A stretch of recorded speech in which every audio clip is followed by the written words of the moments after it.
folks, and welcome to the Hillbilly Kitchen. Today we're making sweet potato pie.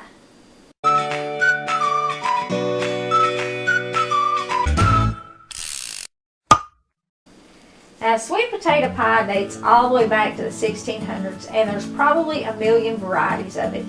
The very basic pie only has sweet potatoes, eggs, a little flour, and a little milk in it.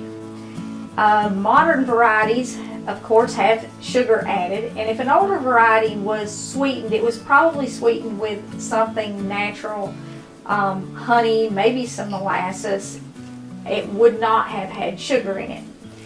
But I like a little seasoning in my pie. Now, I like sweet potatoes just all by themselves. I could eat baked sweet potatoes all day long. But if I'm eating a pie, I want it to taste like a pie.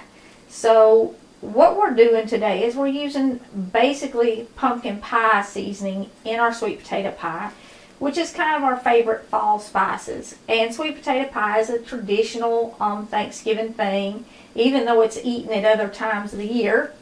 So we're going to do this for Thanksgiving, and if you decide to make this pie and take it to Thanksgiving, you are probably going to have made the best sweet potato pie at least half the people there have ever eaten, because a lot of people have never had sweet potato pie. So it's a good one to make, and half the people there are not even going to know what it's supposed to taste like. So you need about a pound or a pound and a half of cooked sweet potatoes. Now, you can boil these or you can bake them. You really want to cook them with the skins on them because that leaves more flavor in them. And if you bake them, you're going to have more flavor in them than if you boil them. But if you boil them, you're going to have a little bit creamier consistency, and the baked ones are going to be a little more solid. So that's kind of a decision you have to make. If you're boiling them, just drop them in a pot of boiling water, boil them till they get soft. If you're baking them, just lay them in the oven. You don't have to do anything at all to them. A 400-degree oven, and cook them until they're done. It'll take, depending on the size, about an hour. So you want to cook them and peel them. And it's, 3 small sweet potatoes. If you got bigger ones, 2. I've seen sweet potatoes that weigh 2 pounds a piece. So you're kind of going to have to judge that based on the size of your potato. You need 2 eggs. And about half a cup of some kind of milk. Now, I have heavy cream today. You can use regular milk, you can use half and half, you can use evaporated milk, whatever you want, but about half a cup. I'm also going to add a half a stick of butter to mine, because nothing goes better with sweet potatoes than butter. And I'm going to sweeten it with about a cup of brown sugar. This is not packed, it's just loose brown sugar. And you have to have a couple of tablespoons of flour in this. That's going to thicken it. The vanilla in it, in my opinion, is a must. I've just got a teaspoon of vanilla. You don't have to do that. But for my spices, I have a teaspoon of cinnamon, a half a teaspoon of nutmeg, a quarter teaspoon of cloves, allspice, and ginger, and a little pinch of salt. And that's what I'm using today. Like I said, most of this, you don't have to have it. But it really, if I'm eating a pie, like I said, I want it to taste like a pie. So I'm going to start by kind of creaming my butter and my sugar together.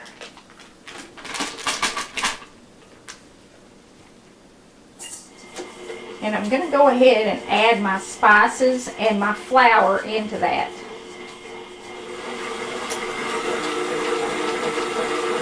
Okay, now I'm going to add my cream, and like I said, any milk will work, and my eggs. And because I'm using this mixer, I don't really need to beat them up. It'll take care of it.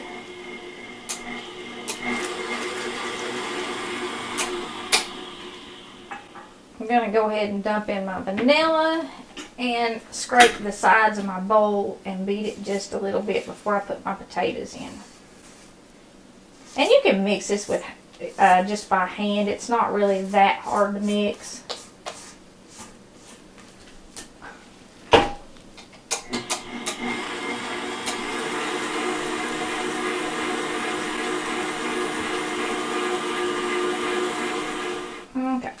I just busted my potatoes up a little bit here. They're much softer when they're hot, but because I was doing the video, I baked mine several hours ago and now they're cold. So they're pretty firm.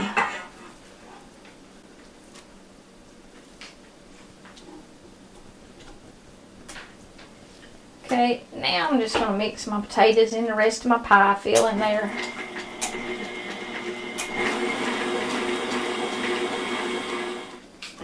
Okay, now you want an unbaked 9-inch pie shell for this pie.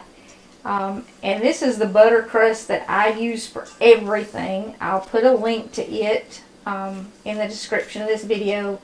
It's super easy. It's just a cup of flour and 1/3 of a cup of butter and a pinch of salt and some ice water.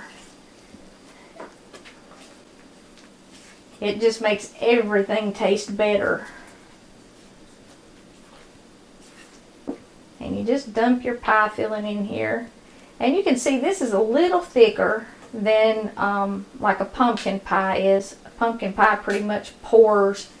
You don't have to spread it in the pie shell. But this is going to be very similar to the taste of a pumpkin pie, especially since we seasoned it with pumpkin pie spices. And you can even use pumpkin pie spice if you don't have all the separate spices. You could just put a couple teaspoons pumpkin pie spice in it.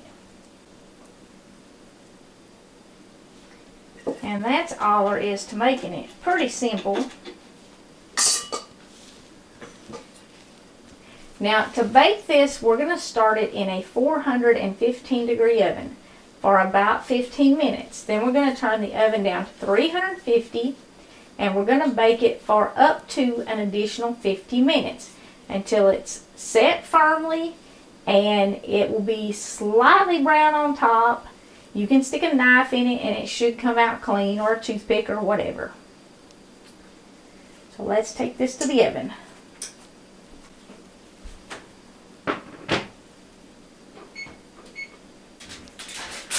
And this is a trick that I've talked about in several other videos. If your pies always come out too brown, the edge of your crust is a little burned, you can make a little aluminum foil tint. You just fold the aluminum foil and sit it over top of your pie, and you put your pie in the oven for the first 30 minutes or so with this over it, and then take it off, and the pie will be nicely brown and it will be done, and it won't be too done. But you can't just wrap your pie with aluminum foil for a few reasons. When you're baking a pie, the steam has to be able to get out. And also, you don't want your aluminum foil to stick to the top of your pie. It'll make an absolute mess. So all you do is just kind of sit it over the top of it like that. And then put it in the oven, set your timer and your temperature like normal. But about halfway through, take the tint off. And that'll keep your pie crust from burning.